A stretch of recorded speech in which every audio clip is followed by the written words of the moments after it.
Alors dans les formes, hein, comme tu l'as pointé, cette idée d'approche de la photographie sans appareil, cette idée d'appropriation, les procédés anciens. On est aujourd'hui d'ailleurs entouré de procédés anciens. On a à droite des magnifiques gommes bichromatées.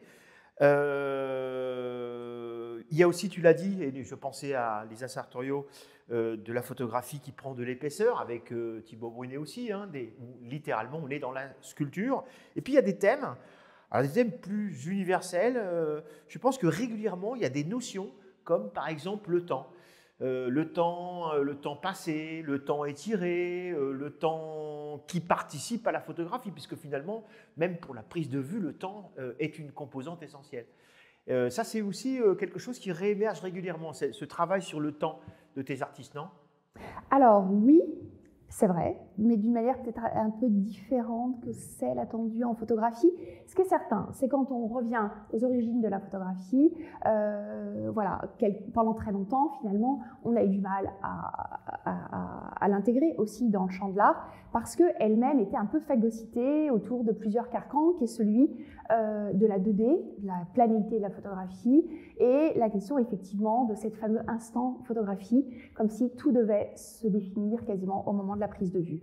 Et finalement, un des partis pris dans la programmation de la galerie, c'est d'aller justement sortir la photographie voilà, de ces deux carcans. Donc évidemment, tu en as parlé, c'est la question du sculptural, puisque c'est l'idée évidemment de sortir du cadre et de développer la photographie dans des perspectives de 3D. Et ça, il y a effectivement plusieurs artistes qui le font à la galerie. Et la question du temps, voilà, effectivement, cet instant, moi j'aime bien y échapper et je suis particulièrement attentive et séduite par des artistes qui ont cette capacité justement à déployer le temps en photographie, la capacité à, on va dire, à étendre le temps photographique en forme de séquence ou en forme, sous forme de mouvement aussi. Et pour autant, la développer en forme de séquence ou en mouvement ne veut pas dire ne veut pas dire pour autant des œuvres vidéo. C'est aussi la capacité à mettre du temps et de l'extension du temps en photographie à l'intérieur d'œuvres fixes. Et finalement, cette notion du temps, de manière assez paradoxale, j'ai envie de dire que je l'aborde sous deux aspects qui seraient à la fois des œuvres atemporelles et intemporelles. Atemporelles, voilà, des œuvres qui sont totalement hors du temps. Je crois qu'on en a un très bon exemple ici avec Laurent Millet. Et puis intemporelles qui s'inscrivent aussi dans une forme de quelque chose d'immuable. On parlait à l'instant de Lisa Sartorio pour sa capacité effectivement à créer véritablement des œuvres sculpturales, hein, des sculptures photographiques. Mais par exemple dans une série qui s'appelle Ici ou ailleurs, donc c'est une série sur la guerre. Ce sont des œuvres pour lesquelles elle récupère des images, et notamment des images médiatiques, des images de guerre depuis les années 70. Donc on traverse déjà 50 ans d'histoire de guerre avec ce travail-là.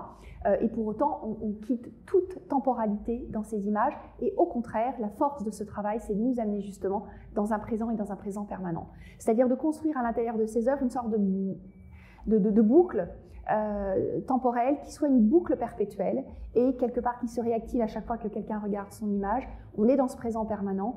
Je crois que le titre est très significatif. Ici ou ailleurs, c'était là-bas hier, ça peut être ici demain.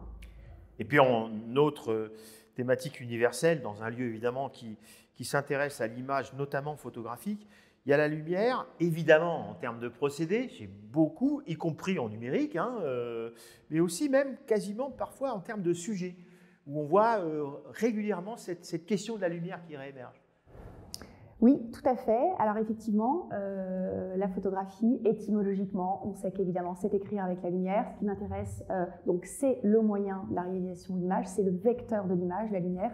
Mais je crois que ça m'intéresse encore plus quand ça devient le sujet, c'est-à-dire j'aime aussi cette photographie qui en fait, comment dire, s'affranchit de l'injonction de représenter le réel et se retourne vers elle-même, analyse ses propres modes de production et évidemment la lumière, matière première de la photographie. Et je pense notamment au travail de Mustapha Azzerwal, dont c'est vraiment le cœur du travail, d'interroger trouver cette matière première de l'image.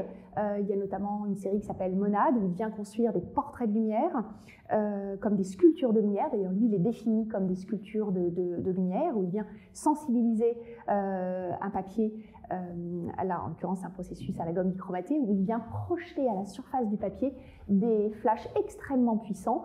Voilà, je définis souvent son travail comme créer des pièges à lumière, c'est vraiment ça. La lumière, c'est ce qui rend visible le monde, c'est ce qui permet la photographie, mais c'est invisible. Et je crois que la stratégie chez cet artiste est de trouver, on va dire, des processus qui vont permettre de capter et de nous restituer cette lumière, de nous permettre d'en faire une expérience tangible. Voilà. Donc ça, je trouve ça extrêmement intéressant. Il y a une autre série, évidemment, de lui que l'on connaît bien, qui est de faire une sorte d'inventaire des couleurs de la lumière dans sa série Radiance. Voilà, qui va être réactivé, voilà, en tout cas cette série Radiance, il vient de recevoir le prix BMW, et c'est notamment de faire un inventaire des couleurs de la lumière à travers tous les océans. Voilà. Donc, j'ai aussi quelques questions très pragmatiques qui vont te sembler peut-être, qui pourraient te sembler un peu dérisoires, mais c'est vrai que c'est des questions que des artistes émergents, ou même mes étudiants, mes étudiantes me posent souvent, mais comment on fait pour rentrer dans une galerie? Donc j'ai envie de te demander à toi, comment tu recrutes? Le mot n'est pas très beau, mais tu nous as évoqué ces deux premiers artistes avec qui tu as été assez fidèle et vice-versa, mais ça t'arrive encore de prendre régulièrement, hein, d'intégrer des artistes dans ta liste d'artistes représentés par la galerie. Comment ça se passe? Alors, je vais te décevoir et je vais les décevoir. Il n'y a pas de méthode, aucune méthodologie pour ça. Dommage. Chaque histoire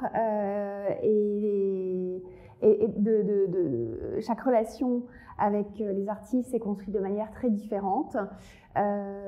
Voilà, ça peut être un repérage sur Internet, comme je l'avais fait avec Thibaut Brunet, ça peut être un démarchage d'artistes. Ça peut être un démarchage d'artistes qui vient Oui, voilà. son portfolio. Alors bon, ça j'y étais un petit peu plus sensible au tout début. J'avoue qu'aujourd'hui, voilà, je le suis un petit peu moins.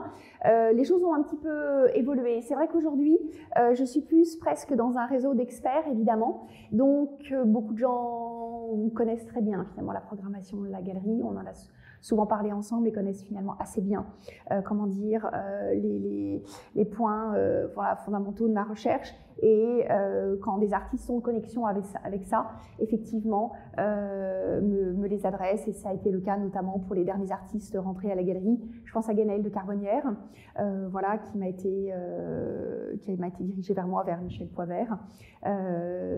Notamment, je pense aussi à Corinne Mercadier, qui m'a été adressée par une commissaire d'exposition critique d'art.